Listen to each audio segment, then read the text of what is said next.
Sheriff Marcus Thompson discovered proof of his wife's betrayal hidden in their bedroom closet, a used condom that shattered his 20-year marriage and drove him to plan the unthinkable. But 3 months later, a frantic 911 call from his own basement reveals the shocking truth about what really happened that night and saves the life of the person he thought had destroyed his world. The clock on the nightstand read 11:47 in the evening when Sheriff Marcus Thompson pushed open the bedroom door of his modest ranch house on Cedar Grove Lane. The March winds howled outside their Nevada home, rattling the windows as he loosened his duty belt. After another 16-hour shift patrolling the quiet streets of Clearwater County, Marcus had spent the last 20 years protecting this community, building a reputation as one of the most respected lawmen in the state. At 45 years old, his weathered face told the tale of countless investigations, domestic disputes, and late-night calls that had shaped his career. But nothing in his extensive experience had prepared him for what he was about to discover in his own home. His wife Rebecca should have been asleep by now. She worked the early shift at Clearwater General Hospital as a registered nurse, typically retiring by 10 o'clock each night to maintain her demanding schedule. The house felt unusually quiet as Marcus made his way toward their shared closet to hang up his uniform. Rebecca Thompson had been the love of his life since their college days at the University of Nevada. 23 years of marriage had weathered many storms, the long hours of his law enforcement career, the stress of her medical profession, and the disappointment of never having children. Through it all, they had remained devoted to each other, or so Marcus believed. As he reached for a hanger in their walk-in closet, his hand brushed against something that did not belong among Rebecca's nursing scrubs and his pressed uniforms. Hidden behind a row of her winter coats, tucked into a small cardboard box, Marcus found evidence that would destroy everything he thought he knew about his marriage. The used condom wrapper crinkled between his fingers as the devastating reality hit him like a physical blow. His legs gave out, and he sank to the closet floor, staring at the damning evidence in his trembling hands. This was not something from their intimate life together. Marcus had undergone a vasectomy 8 years earlier, after they had decided not to pursue having children. The wrapper was recent, dated from just 2 weeks prior. Rebecca had claimed to be working double shifts at the hospital during that time, arriving home exhausted and distant. Now Marcus understood why she had seemed so detached, why their conversations had become stilted and awkward. His 20 years of investigative training kicked in despite his emotional devastation. Marcus carefully examined the evidence, noting every detail with the methodical precision that had made him an exceptional sheriff. The brand was not one they had ever used together. The date coincided with one of Rebecca's supposed overtime shifts. The location where he found it suggested deliberate concealment. Marcus remained on the closet floor for nearly an hour, his mind racing through the implications of his discovery. His wife, the woman he had trusted completely, had betrayed their marriage vows. The realization cut deeper than any physical wound he had sustained in his dangerous profession. When he finally stood up, Marcus Thompson was no longer just a heartbroken husband. He had become an investigator with a personal case that threatened to consume him entirely. The next morning arrived with deceptive normalcy.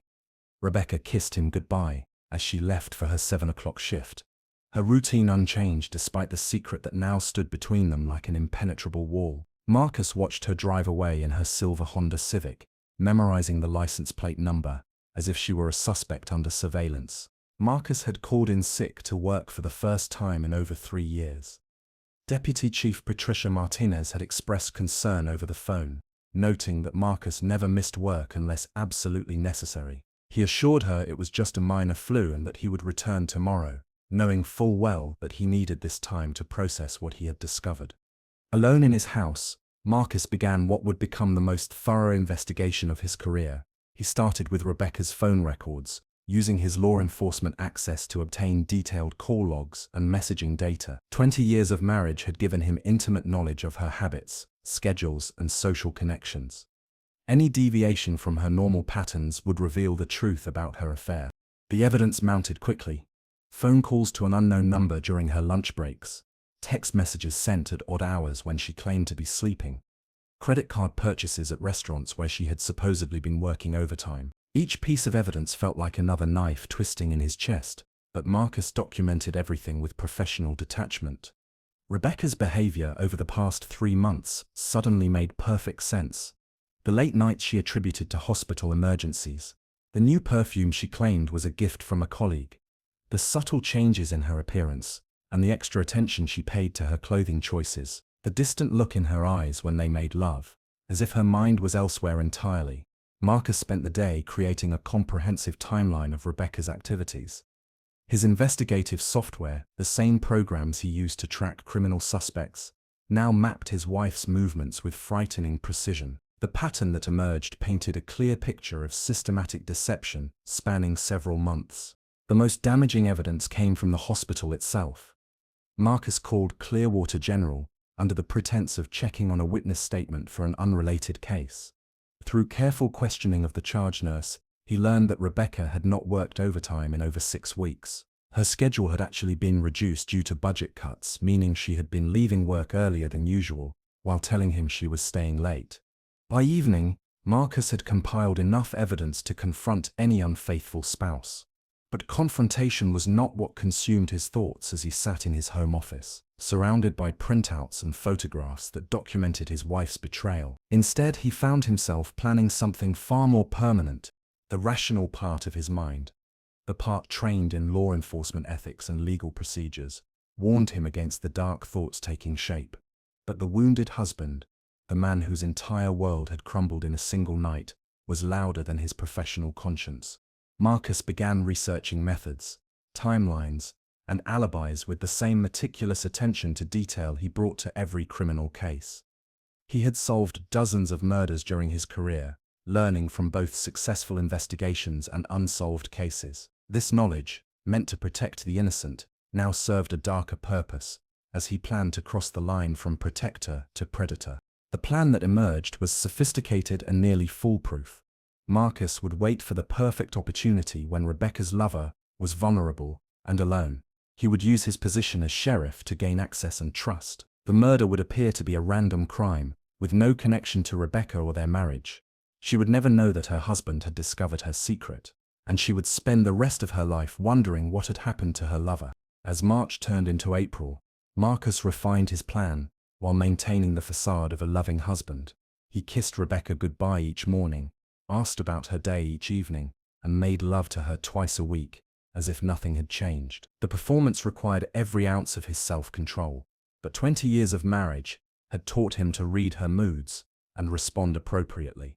Rebecca seemed oblivious to his internal transformation. She continued her affair with apparent confidence, believing her deception remained undetected. Her casual lies about working late or attending fictional training seminars only strengthened Marcus's resolve to follow through with his plan. By the end of April, Marcus had identified Rebecca's lover through careful surveillance and investigation. The man was Dr. Nathan Cross, a cardiologist at Clearwater General, who had joined the staff 6 months earlier. Cross was 38 years old, divorced, and living alone in a luxury apartment complex on the north side of town. He drove a black BMW and maintained a predictable schedule that would make him an easy target. Marcus spent 2 weeks learning Dr. Cross's routines, mapping his apartment building, and identifying the optimal time and method for the murder. The plan was elegant in its simplicity. Marcus would approach Cross in the hospital parking garage late one evening, identify himself as sheriff investigating a reported break-in, and request the doctor's assistance in checking his vehicle for signs of tampering. Once Cross was isolated and distracted, Marcus would strike with a weapon that could not be traced back to him. The murder weapon posed the biggest challenge. Marcus could not use his service pistol or any firearm registered to him. Instead, he selected a hunting knife, purchased with cash from a sporting goods store in a neighboring county. The blade was sharp enough to ensure a quick kill, and the handle was textured to prevent slipping during the attack. By mid-May, Marcus had rehearsed every aspect of the murder dozens of times. He had driven the route from his house to the hospital at various times of day, timing each segment to ensure he could establish a solid alibi. He had studied the hospital's security camera locations and identified blind spots where the attack could occur without being recorded. He had even prepared responses to the inevitable questions he would face as the investigating sheriff when Dr. Cross's body was discovered. The date was set for May 23rd, a Thursday evening when Rebecca was scheduled to work until 11 o'clock. Marcus would commit the murder at approximately 9:30, giving him enough time to return home and establish his alibi before Rebecca finished her shift. The plan was perfect, and Marcus felt a cold satisfaction as he contemplated the justice he was about to deliver. But fate had other plans for Sheriff Marcus Thompson, and the truth he was about to discover would save a life while revealing the real monster hiding in his own home. May 23rd arrived with the unseasonable warmth that sometimes blessed Nevada in late spring. Marcus had spent the day in a state of controlled tension, going through the motions of his regular duties, while mentally rehearsing every detail of the evening ahead. He had investigated hundreds of crimes during his career, but tonight he would cross the line from protector to perpetrator. Rebecca left for her evening shift at Clearwater General at 6:30, kissing him goodbye with the same casual affection she had shown for months. Marcus watched her drive away, knowing this would be one of the last times he would see her as an innocent woman. By tomorrow morning her lover would be dead, and she would never understand why her world had suddenly changed. Marcus waited until 7:15 before beginning his final preparations. He retrieved the hunting knife from its hiding place in his workshop, wrapped it in a towel, and placed it in his personal vehicle. He changed into dark clothing that would help him blend into the shadows of the hospital parking garage. He reviewed his planned route one final time, ensuring he could reach the hospital within 20 minutes and return home by 10:15 at the latest. The drive to Clearwater General felt both endless and instantaneous.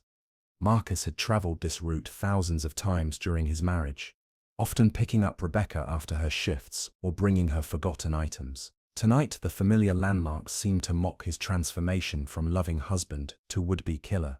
Marcus parked 3 blocks from the hospital and walked through the residential neighborhood that bordered the medical complex.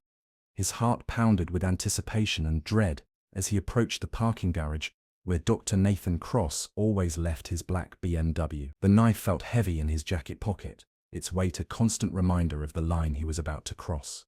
The parking garage was dimly lit and nearly empty at 9:25 in the evening.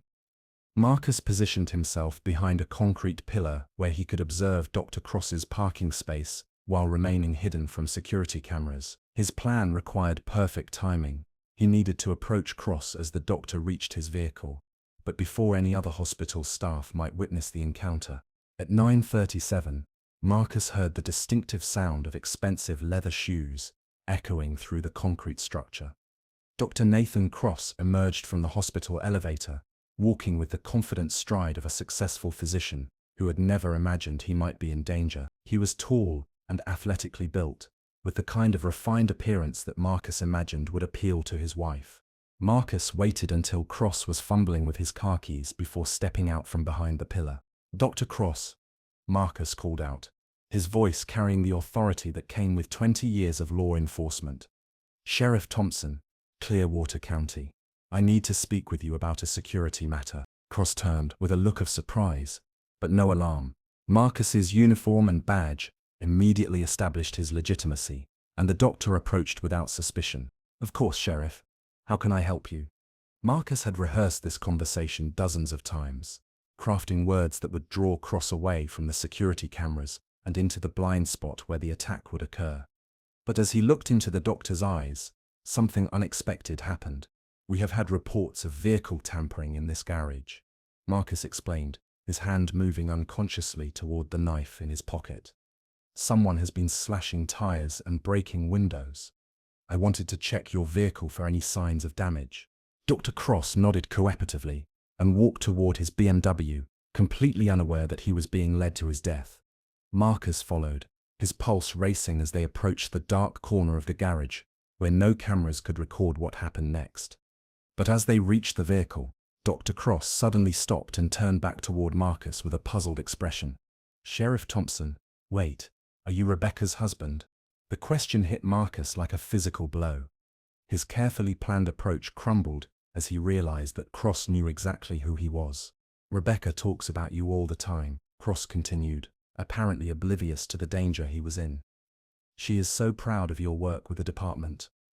Actually, I have been hoping to meet you. I have something important I need to discuss with both of you." Marcus's hand tightened on the knife handle, but Cross's next words stopped him cold. "Rebecca has been helping me with a very sensitive situation. There is someone at the hospital who has been, well, let me just say that Rebecca may be in serious danger because of what she has been doing to help me. The world seemed to tilt on its axis as Marcus tried to process what he was hearing. This was not the conversation he had expected to have with his wife's lover. Cross was talking about Rebecca being in danger, not about their secret affair. "I do not understand," Marcus managed to say, his voice hoarse with confusion.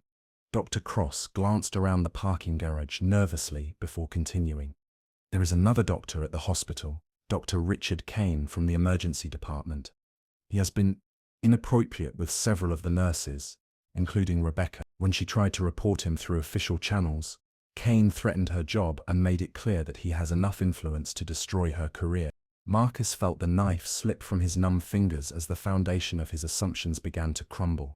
"Rebecca came to me because she knew I was documenting similar complaints from other staff members," Cross explained. "We have been working together to build a case against Kane, gathering evidence that would be strong enough to overcome his political connections within the hospital administration. The condom wrapper, the secret meetings, the lies about working overtime. Everything Marcus had interpreted as evidence of an affair suddenly took on a completely different meaning. "The problem is that Kane has become suspicious of our investigation," Cross continued, his voice dropping to a whisper. "Last week, he cornered Rebecca in the supply closet and made it clear that he knew what we were doing. He told her that if she did not drop the complaint and convince the other nurses to stay quiet, he would make sure she never worked in healthcare again." Marcus stared at Dr. Cross in stunned silence as the truth began to reshape everything he thought he knew about the past 3 months. "That is why I wanted to meet with you, Sheriff. Rebecca is afraid to tell you what has been happening because she does not want to seem weak or unable to handle her own problems. But Kane is escalating his threats, and I think Rebecca may be in real physical danger." The hunting knife lay on the concrete floor between them, forgotten as Marcus grappled with the revelation that his wife was not having an affair but was instead being victimized by a predator at her workplace. "Where is Rebecca now?" Marcus asked, his law enforcement training taking over despite his emotional turmoil. "She should be finishing her shift," Cross replied, checking his watch. "But Kane scheduled himself to work late tonight, which is unusual for him. Rebecca texted me an hour ago saying that he had been following her around the hospital, making comments about how pretty she looked, and asking if she had reconsidered his offer to keep things quiet between them." Marcus felt a chill of genuine fear as he realized that while he had been planning to murder an innocent man, his wife might actually be in danger from the real predator. "We need to get back to the hospital," Marcus said, abandoning his carefully crafted plan in favor of protecting the woman he loved. But as they rushed toward the hospital entrance, Marcus's radio crackled to life, with a transmission that made his blood run cold. "All units, we have a reported assault at Clearwater General Hospital. Female victim. Possible domestic situation in progress. Requesting immediate backup and medical response." Marcus and Dr. Cross looked at each other with shared terror as they realized what might be happening inside the hospital.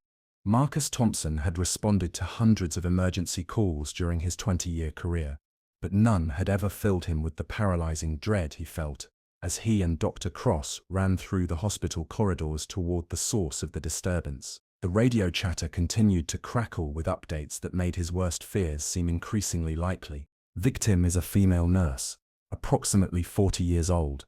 Suspect fled the scene before security arrived. Victim is conscious but injured. Requesting detective response for assault investigation." The description matched Rebecca perfectly, and Marcus felt his legs threaten to give out as they reached the elevator bank. Dr. Cross pressed the button repeatedly, his face pale with the same terror that gripped Marcus. "Floor 6, East Wing Supply Closet," Cross said, his voice tight with anxiety. "That is where Kane cornered her last week. If he has escalated to physical violence." The elevator seemed to take forever to arrive, and Marcus found himself pacing the small space like a caged animal as they ascended to the 6th floor. His radio continued to broadcast updates about the assault, each transmission adding new details that painted an increasingly disturbing picture. "Victim appears to have defensive wounds on her arms and hands. Suspect is described as a white male, approximately 50 years old, wearing hospital scrubs. Security is reviewing camera footage to identify the perpetrator." Marcus knew that description would match Dr. Richard Kane perfectly. The evidence that he had misinterpreted for months suddenly made perfect sense when viewed through the lens of workplace harassment, rather than marital infidelity. Rebecca's secretive behavior, her meetings with Dr. Cross, even the condom wrapper that had triggered his murderous rage, everything had been part of her desperate attempt to protect herself and other nurses from a predator. The elevator doors opened to reveal a scene of controlled chaos.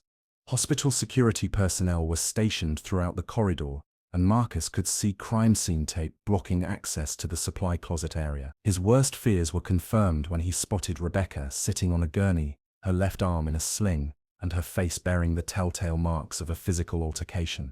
Marcus ran to her side, his badge clearing a path through the crowd of medical personnel and security officers.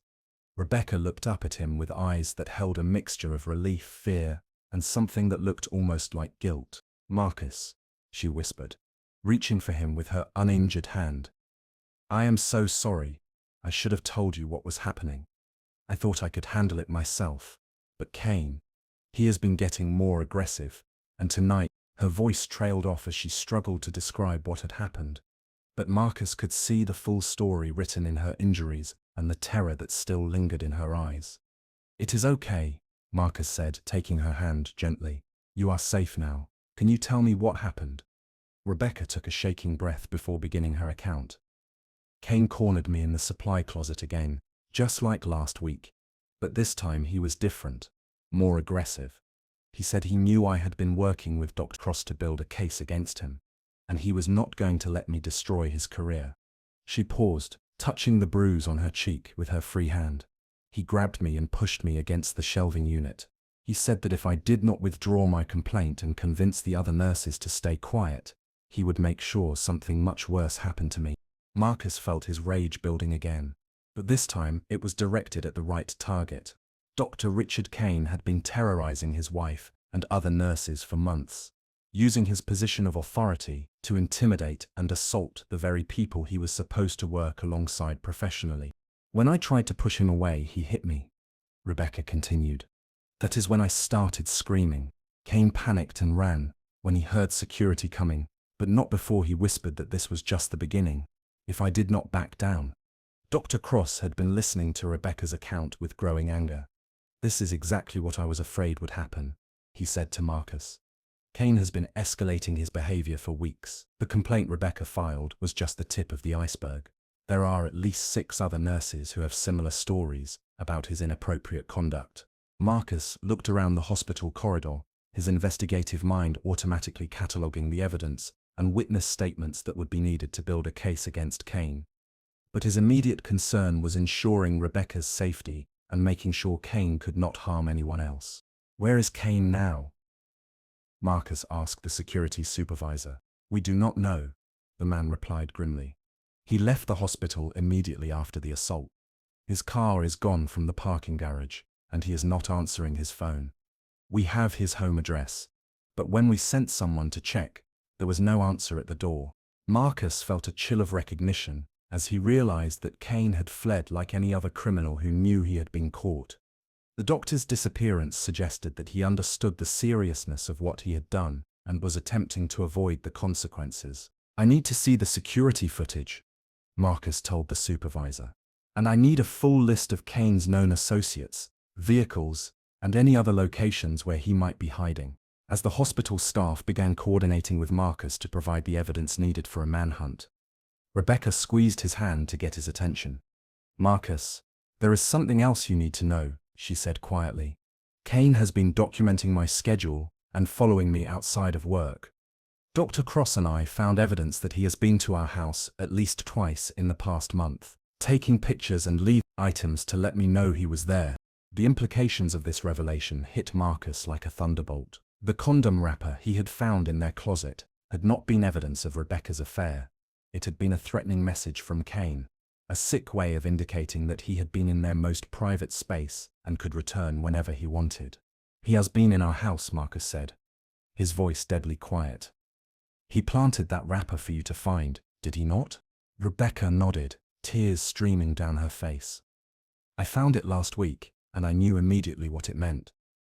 Kane was showing me that he could get to me anywhere, even in my own home. That is when I decided I had to take more dramatic action to stop him, even if it meant putting myself at greater risk. Marcus felt the full weight of his near-fatal mistake crushing down on him. While he had been planning to murder an innocent man, the real predator had been stalking his wife and terrorizing her in ways that Marcus, despite all his law enforcement experience, had failed to recognize. But there was no time for self-recrimination now. Kane was still out there, and his escalation to physical violence suggested that he would not simply disappear quietly. Marcus knew from experience that predators like Kane often became most dangerous when they felt cornered, and Rebecca would remain in danger until he was captured. "I am going to find him," Marcus told Rebecca, his voice carrying the steely determination that had made him one of the most effective law enforcement officers in the state. "And when I do, he is going to pay for what he has done to you and the other nurses." But as Marcus prepared to launch the most important manhunt of his career, his radio crackled with a transmission that would change everything once again. "All units, we have a 911 call reporting a possible break-in at 1217 Cedar Grove Lane. Caller reports seeing a man in dark clothing attempting to enter the residence through a basement window. Homeowner is not currently on scene." Marcus felt his blood turn to ice as he recognized his own address. Kane was not running from the consequences of his assault on Rebecca. He was escalating his campaign of terror by targeting their home. 1217 Cedar Grove Lane had been Marcus and Rebecca's sanctuary for 15 years, a place where they had built their life together and weathered the storms that came with demanding careers in public service. Now, as Marcus raced through the quiet residential streets with emergency lights flashing, their home had become the center of a dangerous confrontation that would determine whether justice or chaos would prevail. The 911 call had come from elderly Mrs. Patterson, their next-door neighbor who suffered from insomnia and often kept watch over the neighborhood during the late evening hours. Her description of the intruder matched Kane perfectly. A tall man in hospital scrubs, who had been circling the house for several minutes before attempting to force entry through the basement window that faced away from the street. Marcus arrived at his house within 6 minutes of receiving the call, but those 6 minutes felt like an eternity as he contemplated what Kane might be doing inside their home.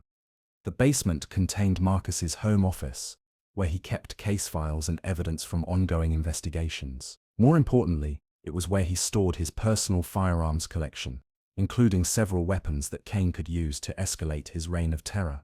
The scene outside the house appeared deceptively normal. Kane's vehicle was nowhere to be seen, suggesting he had parked somewhere else and approached on foot to avoid detection. The basement window that Mrs. Patterson had mentioned was indeed open, its screen removed and placed carefully on the ground beside the foundation. Marcus drew his service weapon and approached the house with the tactical precision that had been drilled into him during decades of law enforcement training. He could see lights inside the basement, indicating that Kane was still inside and possibly searching through Marcus's files and equipment. The front door was locked, just as Marcus had left it when he departed for his fateful meeting with Dr. Cross. Kane had chosen the basement entry point specifically because it offered the most concealment and the best access to the areas of the house where he could do the most damage to Marcus and Rebecca's lives. Marcus made his way around to the basement window and listened carefully for sounds of movement inside. He could hear drawers being opened and papers being shuffled, confirming that Kane was actively searching through his office. The violation of their private space filled Marcus with a cold rage that he channeled into professional focus. Rather than attempting to enter through the compromised basement window, Marcus decided to use his key to enter through the front door and approach Kane from an unexpected direction. The layout of their house would allow him to reach the basement stairs without alerting the intruder to his presence. Marcus entered his own home like he was clearing a crime scene, moving silently through the familiar rooms while tracking Kane's location by the sounds emanating from the basement. His 20 years of experience had taught him to approach dangerous situations with patience and tactical advantage rather than rushing headlong into confrontation. As he reached the top of the basement stairs, Marcus could hear Kane's voice clearly. The doctor was talking to himself, muttering angrily about Rebecca and the other nurses who had dared to challenge his authority at the hospital. "Ungrateful nurses think they can destroy my career," Kane was saying, his voice carrying the bitter resentment of a man who felt entitled to do whatever he pleased without consequences. Rebecca Thompson thinks her sheriff husband will protect her, but he cannot watch her every minute of every day. Marcus crept down the basement stairs, using the creaking sounds from Kane's movements to mask his own approach. When he reached the bottom, he could see Kane standing at his desk with his back turned, rifling through police files and personal documents. Dr. Richard Kane, Marcus announced, his service weapon trained on the intruder. You are under arrest for assault, breaking and entering, and stalking. Put your hands where I can see them, and do not move. Kane spun around with a look of shock and rage, his hands filled with papers from Marcus's files. For a moment the two men stared at each other across the basement office, predator and protector finally face to face. You cannot prove anything, Kane snarled, dropping the papers but not raising his hands as instructed. Rebecca is a lying nurse who wants attention, and your investigation will not hold up in court. Marcus kept his weapons steady as he reached for his radio to call for backup. The security cameras at the hospital recorded everything. Kane, we have your assault on Rebecca, and now we have you breaking into our home. You are finished. But Kane was not finished. As Marcus began to radio for assistance, the doctor lunged toward the gun cabinet that stood against the far wall of the basement. Marcus realized with horror that Kane intended to arm himself and transform their confrontation into a deadly shootout. Stop, Marcus commanded, but Kane was already reaching for the cabinet doors. The next few seconds unfolded with the terrifying clarity that often accompanies life and death situations. Kane's hands closed around a shotgun from Marcus's collection, just as Marcus made the split-second decision that would save both their lives. Instead of shooting Kane, Marcus tackled him to the ground, sending both men crashing into the basement wall with bone-jarring force. The shotgun flew from Kane's grasp and skittered across the concrete floor, coming to rest beneath Marcus's workbench. The two men struggled on the ground, Kane fighting with the desperate strength of a cornered animal, while Marcus used his superior training and physical conditioning to gain control. Kane was larger than Marcus had expected, but 20 years of law enforcement had taught the sheriff how to subdue suspects without resorting to lethal force. It is over, Kane, Marcus gasped, as he secured the doctor's hands behind his back with his handcuffs. You are not going to hurt Rebecca or anyone else ever again. Kane continued to struggle, even after being restrained, his face twisted with rage and disbelief. You think this changes anything? He snarled. There are other nurses, other hospitals. You cannot protect them all. Marcus felt a chill at Kane's words, realizing that Rebecca and the nurses at Clearwater General were not this predator's only victims. The investigation that would follow Kane's arrest would likely reveal a pattern of abuse spanning multiple locations and many more victims. As backup units arrived and began processing the crime scene, Marcus sat on his basement steps and called Rebecca at the hospital to let her know that Kane had been captured. The relief in her voice was palpable, but he could also hear the exhaustion that came from months of living in fear. Is it really over? Rebecca asked, her voice barely above a whisper. Marcus looked at Kane being loaded into the back of a patrol car, his hands cuffed and his career destroyed by his own predatory behavior. Yes, Marcus said firmly, it is really over.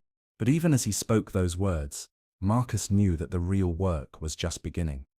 Kane's arrest would lead to a comprehensive investigation that would bring justice for all his victims and ensure that he could never again use his position of authority to harm vulnerable people. More importantly, Marcus and Rebecca would need to rebuild their marriage on a foundation of honest communication and mutual trust. The events of the past 3 months had nearly destroyed them both, but they had also revealed the strength of their commitment to each other when it truly mattered.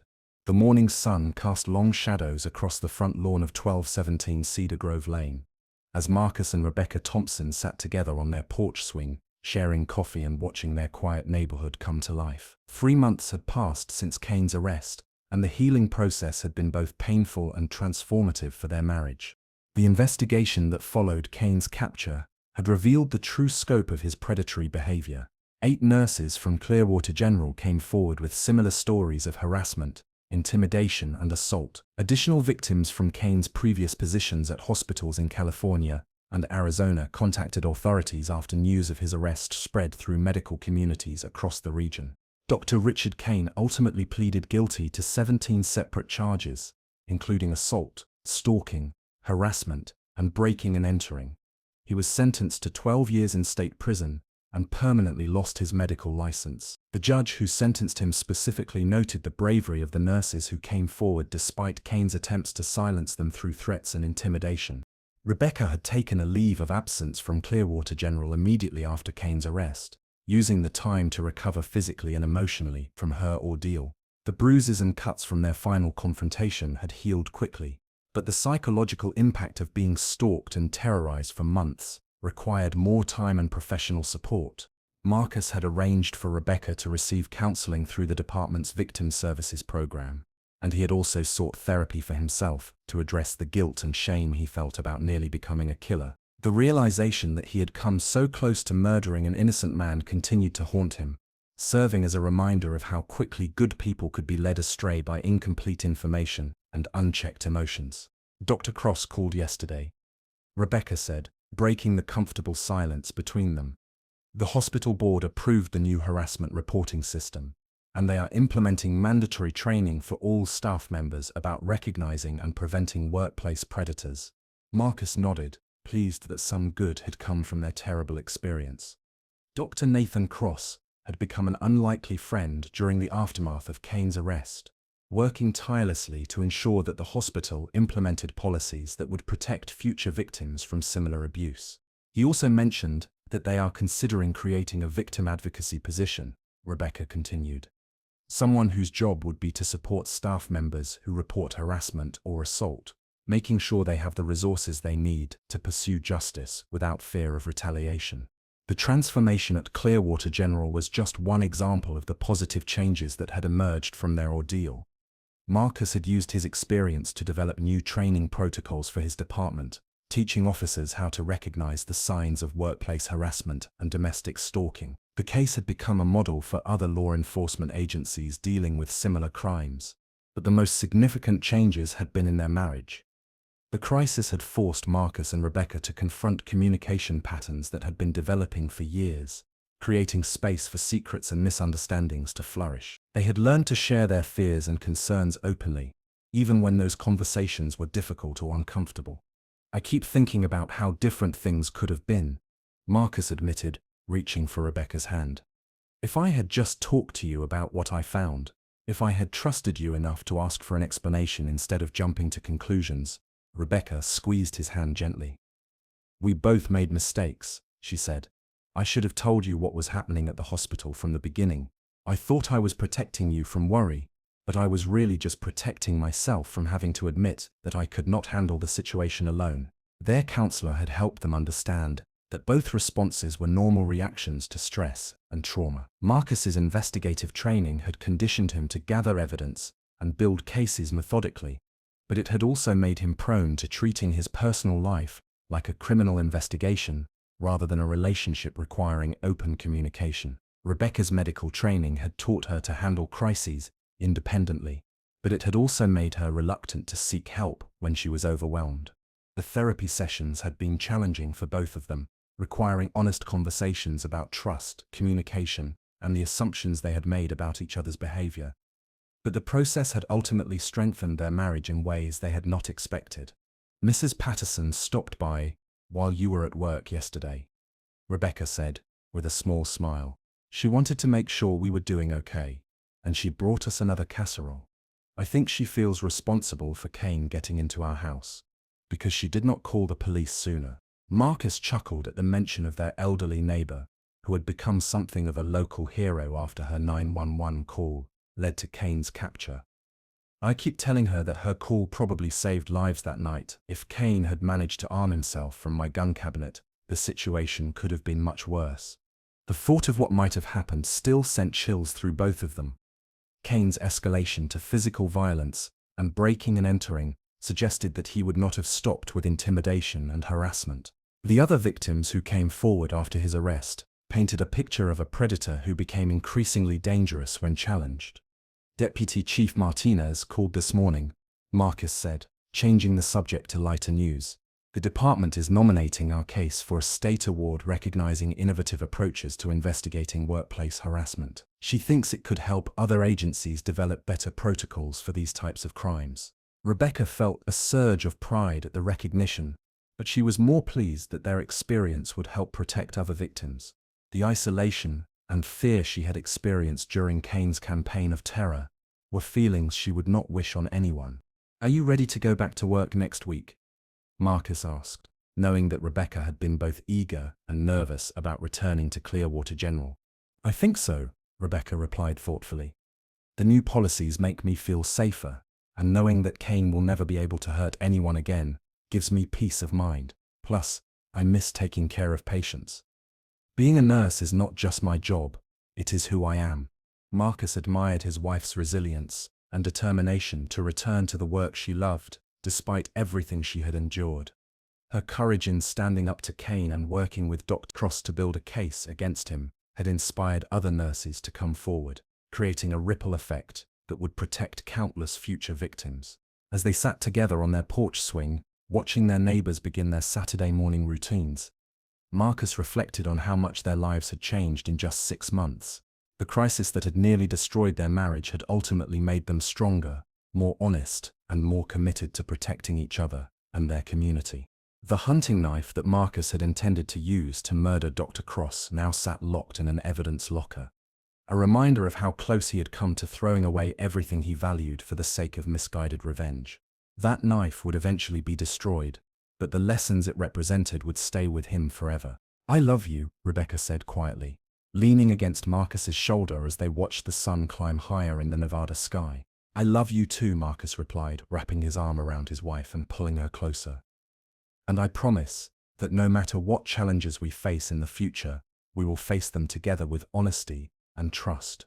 The promise carried the weight of everything they had learned about communication, assumptions, and the importance of seeking truth before taking action. Their marriage had survived a test that would have destroyed many couples, and they were determined to use that experience to build an even stronger foundation for their future together. As autumn arrived in Clearwater County, Marcus and Rebecca Thompson had settled into new routines that reflected the hard-won wisdom they had gained from their ordeal. The maple trees that lined Cedar Grove Lane painted the neighborhood in brilliant shades of red and gold, a reminder that even the most difficult seasons eventually give way to renewal and growth. Rebecca had returned to work at Clearwater General with enthusiasm and purpose, finding that her experience with Kane had given her unique insights into supporting other victims of workplace harassment. She had been selected to serve on the hospital's newly formed Victim Advocacy Committee, working alongside Dr. Cross and other staff members to ensure that the new policies were implemented effectively. The transformation at the hospital had been remarkable. The mandatory training sessions about recognizing and preventing harassment had created an atmosphere of awareness and mutual support among the staff. Nurses who had previously suffered in silence now felt empowered to report inappropriate behavior, knowing that their concerns would be taken seriously and investigated thoroughly.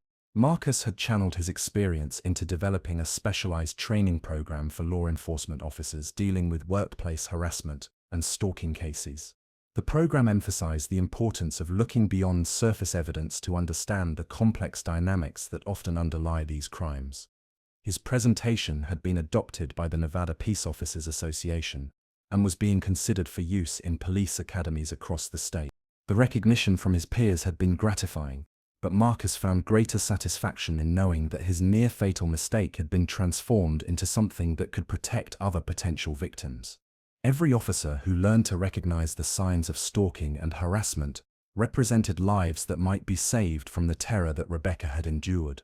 Their marriage counseling had evolved from crisis intervention to ongoing relationship maintenance, with weekly sessions that helped them continue improving their communication and trust. They had learned to share their daily stresses and concerns openly, creating a partnership that was stronger and more honest than ever before. "The prosecutor called this afternoon," Rebecca mentioned, as they prepared dinner together in their renovated kitchen. Kane's appeal was denied by the state's Supreme Court.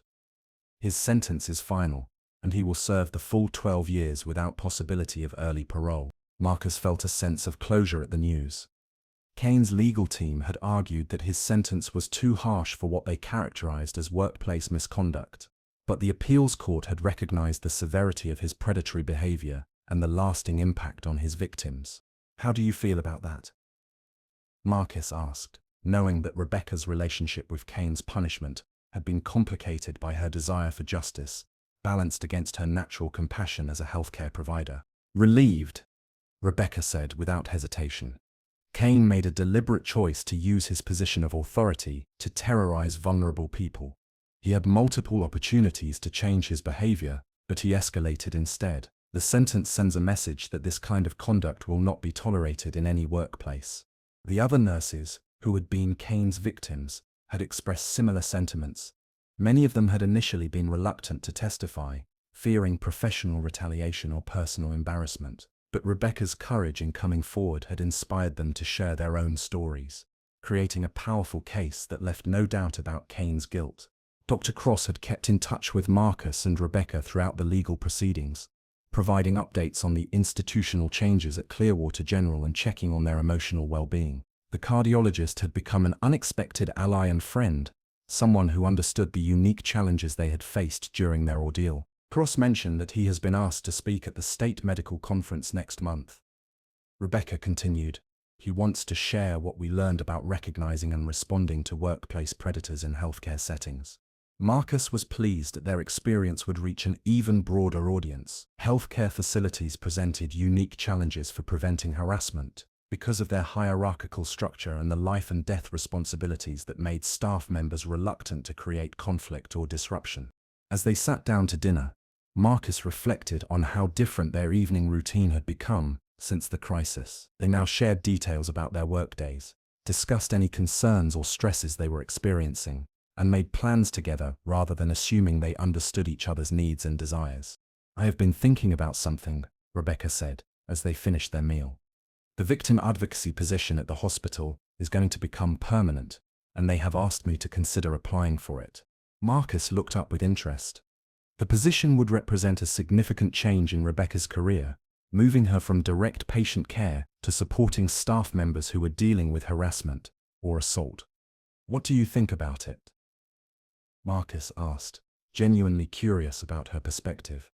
"I think it could be a way to make sure that what happened to me does not happen to other people," Rebecca replied. "The clinical work will always be important, but this position could prevent nurses from having to endure what I went through." Marcus could see the passion in her eyes as she talked about the opportunity. Rebecca had always been motivated by service to others, and this role would allow her to use her experience to protect vulnerable colleagues, while still working within the healthcare system she loved. "I think you would be perfect for that job," Marcus said sincerely. "You understand what victims go through, you know how the hospital system works, and you have the courage to stand up to people who abuse their authority." Rebecca smiled at his support, remembering how isolated she had felt during the months when she believed she had to handle Cain's harassment alone. Having Marcus as a true partner in all aspects of her life had made an enormous difference in her ability to heal and move forward.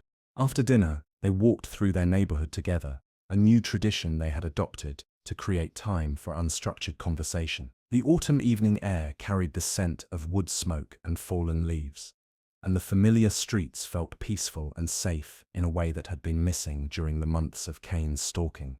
"Mrs. Patterson has been keeping an eye on the house again," Rebecca mentioned with amusement.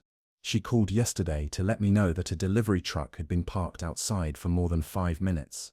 Marcus chuckled at their neighbor's continued vigilance. The elderly woman had become protective of their household after witnessing Cain's break-in attempt, and her attention to detail had become a running joke in the neighborhood. As they completed their walk and returned home, Marcus and Rebecca felt the quiet satisfaction that came from having weathered a crisis together and emerged stronger. Their marriage had been tested in ways they never could have imagined, but they had learned valuable lessons about trust, communication, and the importance of facing challenges together, rather than in isolation. The hunting knife that had nearly made Marcus a murderer was gone, destroyed along with the other evidence from Cain's case. But the memory of how close he had come to throwing away everything he valued served as a permanent reminder of the importance of seeking truth before taking action. As they prepared for bed, Rebecca reached for Marcus's hand and looked into his eyes with the same love and trust that had sustained them through 23 years of marriage. "Thank you," she said simply. "For what?" Marcus asked, though he suspected he knew the answer. "For choosing to save a life instead of taking one. For choosing to trust me even when the evidence seemed to point in a different direction. for choosing to fight for our marriage instead of giving up when things got difficult. Marcus squeezed her hand gently, understanding that her gratitude extended far beyond the specific choices he had made during their crisis. They had both chosen to fight for their relationship, to seek professional help when they needed it, and to be honest about their fears and mistakes. "I will always choose you," Marcus said, echoing the vows they had made over 2 decades earlier. "In every crisis, every challenge, every moment of doubt, I will always choose us." As they settled into sleep, Sheriff Marcus Thompson and Nurse Rebecca Thompson knew that their love had been tested by fire and had emerged stronger than ever. Their experience had saved other victims from Cain's predatory behavior, improved policies at the hospital and police department, and demonstrated the power of courage, communication, and commitment in overcoming even the most devastating challenges. Tomorrow would bring new opportunities to serve their community and support each other. But tonight they rested in the peace that comes from knowing they had faced their darkest moments together and had chosen love over fear, trust over suspicion, and healing over revenge. The story of their crisis and recovery would continue to inspire other couples facing similar challenges, proving that even marriages pushed to the breaking point can emerge stronger when both partners are willing to do the hard work of honest communication and mutual support. And in the quiet neighborhoods of Clearwater County, their example served as a reminder that heroes are not defined by their weapons or their authority, but by their willingness to choose compassion over vengeance and truth over assumption, even when the stakes could not be higher. If you found this tale of deception, near tragedy, and ultimate redemption compelling, I invite you to subscribe to True Crime Village for more stories that explore the complexities of human nature and the power of truth to transform lives. Each week, we bring you carefully researched narratives that not only entertain but provide valuable insights into relationships, communication, and the choices that define who we become in our darkest moments. Remember that the most dangerous assumptions are often the ones we make about the people closest to us, and that seeking truth through honest conversation can prevent tragedies that seem inevitable. Marcus and Rebecca Thompson's experience reminds us that even trained investigators can be blinded by emotion, but also that redemption is possible when we choose courage over fear and trust over suspicion. Join our community of viewers who believe that every story has the power to teach us something valuable about ourselves and the world around us. Hit that subscribe button, ring the notification bell, and prepare to explore more incredible true crime stories that will challenge your assumptions and inspire you to choose wisdom over impulse in your own life's most challenging moments.